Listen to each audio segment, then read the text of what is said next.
হয়, ইতিমধ্যে ঘোষিত উচ্চতৰ মাধ্যমিক চূড়ান্ত পৰীক্ষাৰ ফলাফলে কেন্দ্ৰ কৰি সমগ্ৰ ৰাজ্যৰ যিসমূহ শিক্ষানুষ্ঠানত ইতিমধ্যে সফলতা অৰ্জন কৰিছে। প্ৰায়বোৰ বিদ্যালয়ত এতিয়া এটা উৎসৱমুখৰ পৰিৱেশ বিৰাজ কৰা পৰিলক্ষিত হৈছে।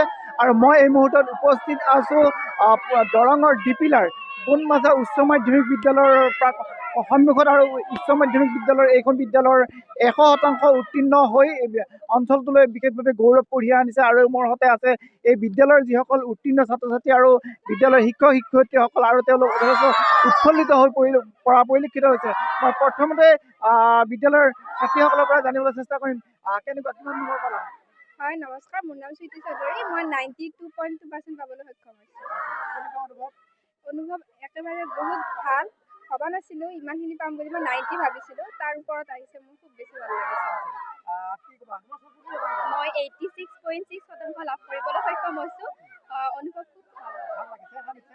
মই 85.8% লাভ কৰিবলৈ সক্ষম হৈছোঁ। অনুভৱ ভাল। নমস্কাৰ, মোৰ নাম সানিভা বেগম। মই বনমাঝা হায়াৰ ছেকেণ্ডাৰী স্কুলৰ পৰা 84.4% পাবলৈ সক্ষম হৈছোঁ। অনুভৱ খুবেই ভাল।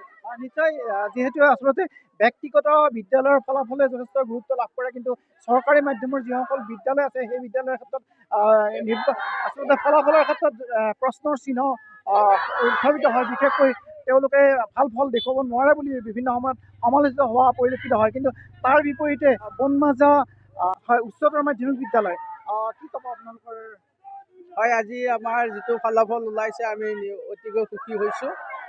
সাধাৰণতে চৰকাৰী বিদ্যালয়ৰ প্ৰতি মানুহৰ এটা অনীহা আহিছে। এই সন্ধিক্ষণতো আমাৰ যিখিনি ছাত্ৰ ছাত্ৰী আমাৰ বিদ্যালয়ত অধ্যয়ন কৰিছিল, আমি তেখেতসকলক যৎপৰোনাস্তি চেষ্টা চলাইছিলোঁ। আৰু সেই চেষ্টাৰ যিটো সামগ্ৰিক প্ৰচেষ্টা শিক্ষক শিক্ষয়িত্ৰীকে আদি কৰি সেইখিনিৰ ফলাফল হিচাপে আজি আমি যিটো ফলাফল পাইছোঁ, নিশ্চয় আমি সুখী হৈছোঁ।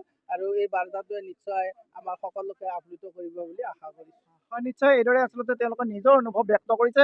বিশেষকৈ এইবাৰ নতুন কিছু বিষয় সন্নিৱিষ্ট কৰা হৈছিল বিহু বিষয়ত। আপোনালোকৰ বিদ্যালয়ৰ বিহু বিষয়ৰ ছাত্ৰ ছাত্ৰী কিমান আছিল আৰু ফলাফল কেনেকুৱা? আমাৰ গোটেইকেইগৰাকী ছাত্ৰ ছাত্ৰীয়ে বিহু বিষয়টো অধ্যয়ন কৰিবলৈ তেওঁলোক ইচ্ছা প্ৰকাশ কৰিছিলে, আৰু আমি সকলোকে সুবিধাকণ প্ৰদান কৰিবলৈ চেষ্টা কৰিছিলোঁ।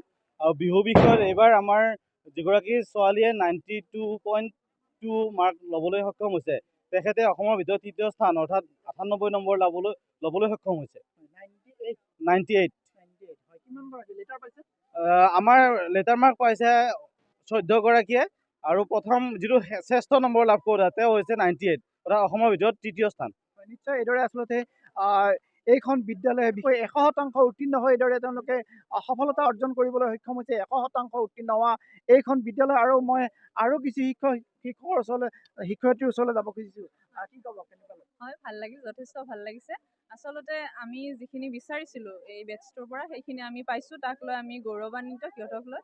আৰু সিহঁতে আমাৰ যিখিনি আমি দিছিলোঁ সেইখিনি ল'বলৈ যথেষ্ট চেষ্টা কৰিছিল, কষ্ট কৰিছে।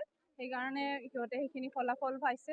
আৰু বোকাত পদুম ফুলে বুলি কথা এষাৰ আছে। আচলতে এই গাঁওখন যথেষ্টই আমাৰ গাঁওখনি পিছপৰা। আমাৰ যিখন ঠাইত বিদ্যালয়খন আছে এই পিছপৰা অঞ্চলৰ পৰা এনেকুৱা ভাল ধৰণৰ ৰিজাল্ট হ'লে আমি গৌৰৱান্বিত হওঁ, সুখী হওঁ।